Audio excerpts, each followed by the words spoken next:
Mini ब्लॉगमध्ये आपलं स्वागत आहे। काही गोष्टी भाग्यानं मिळतात आणि त्या भाग्यानं मिळालेल्या गोष्टी फायदेशीरच असतात। आम्हाला 1 गुंठाही जमीन नव्हती। 1 गुंठा नसताना आम्ही आतापर्यंत जवळपास 3-3.5 एकर जमीन मिळवलेली आहे। कष्टातूनच मिळाली आणि इतकी सोपी नाही मिळवली ती। तिला चांगला रेट आणि तिला दर्जा रेट पण आपण दिला। माझा एक मित्र आहे, त्याने सांगितलं आणि त्यानेच ती जमीन विकून नाही म्हणजे त्याची नाही घेतली, पण दुसरी बाजू त्याची आपल्या बाजूला होती।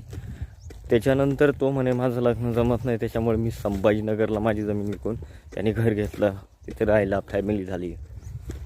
आता त्याचं ते आर्थिक बजेट बसत नाही आहे।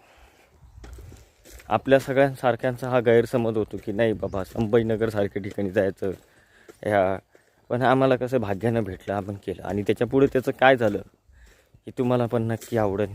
काय कसं पण अवघडच आहे सगळं काही विकून